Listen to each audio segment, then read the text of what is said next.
It's time for Top That Trade. In this corner, Phil Flynn, a Fox Business Network contributor, and at his side, pro options trader Alan Uckman. At the bell, round number one, guys. VIX explosion, the fear factor on the rise. The VIX is up 50% in a year. What does that tell you? Well, what it tells me is sometimes it's more important what the market doesn't do.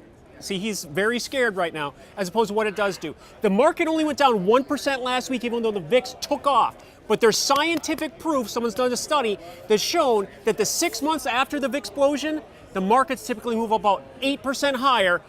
Every year since 1990, this has happened. Yeah, every stock market crash I can remember when the fear was the worst, the market eventually went higher. Come on, what they're fearing the Walking Dead. They're fearing all this stuff that's playing out, you know, the concern about that Brexit vote, all that fear is playing out, and they have a right to be scared because it is the fear of the Walking Dead. You have a lot of economies in the Eurozone that are dead. They're being carried by the larger economies, and let's face it, what about our market? What about our market?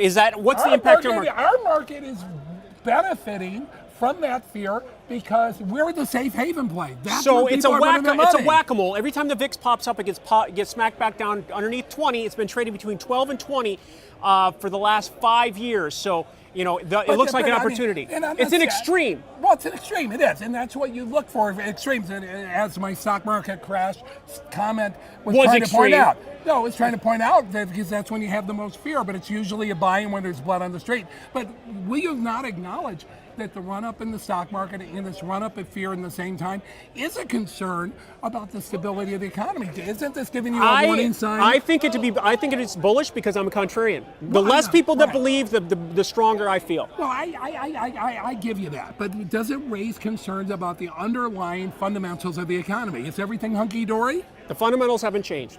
Everything's hunky-dory. It sure is. Round number two, Summer Sizzle. Pick your top hot stock of the summer. Ta-da! You know what? When I think of summer, I think of barbecues by the beach. I think of hot dogs, pure American apple pie. And what stock is going to do that better? KHC, that's right. Kraft and Heinz, that's right. Every product that you make on the beach, you know, whether you're doing the hot dogs, whether you're doing macaroni and buns. cheese. Do you have macaroni and cheese on the beach? I don't know. You could have a pasta salad. And they do the mustard, but ketchup they make, but you don't put it on a hot dog. So are you looking for? It should be against the law to put ketchup on a hot dog. Are you looking for a summer melt up like I am? I am. So I think once we get now to earnings season, that's going to give a fundamental catalyst, give the markets a boost. The markets have had every excuse to sell off, and they have not. So I could view that very much as a positive. And some of these seasonal stocks on this list, they had Visa. I like Visa, that's true. But what I like right now, I think some sectors to look at right now are IWM, the Russell 2000. Okay. All right. It's still about 15% off its highs. And EM, emerging markets. That's what I'm looking for because the dollar's not going up. That's what put pressure on emerging markets, so I think they're going to bounce back. You know why I like Kraft Heinz? It's also recession-proof. If you're worried about the outcome of the global economy, the ramifications from instability in Europe, this one's recession-proof. If your inner VIX is heightened, inside you, your fear is heightened, then okay, I get you now. Round number three, no high surprise. S&P 500 is approaching 275 sessions since the 52-week high. What does that mean to you? It means people are delirious. That's what it means. They are just, but you know what? I mean, it's like a zombie market. I mean, you know, the earnings are okay, jobs markets are okay, but there's no place else to put your money. That was the point I was going to make. 1.75% in the 10-year note. That's right. The 2.5% you can get in a 30-year. What's the yield in the S&P 500? The S&P yield is 3%. So you can do better in the yield in the S&P stocks. So what you're saying is that there are no good choices. The Federal Reserve and central banks around the world are pumping up the stock market with low I'm interest saying rates. what I say every week is I don't care.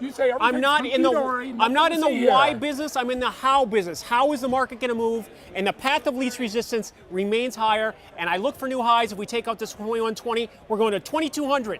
That's right. Well, listen, the charts are very bullish. I mean, there's no doubt about it, the momentum. But I'll tell you, it does raise some concerns about the long-term fundamentals of the economy. Buy puts, protect yourself. Sleep at night. I like that. There you go. All right, but I'm still fearful. Let's move on to the bonus round question for today.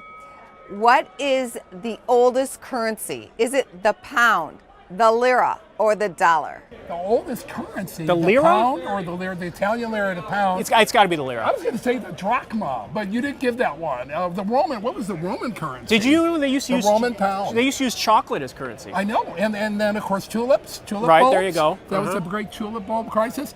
I'm going to go with the pound. Oh no, you pounded Alan once again. It was the pound. I thought it was a gimme. It's Brexit week. Oh! Thank you. Not touching that one. Business First AM continues.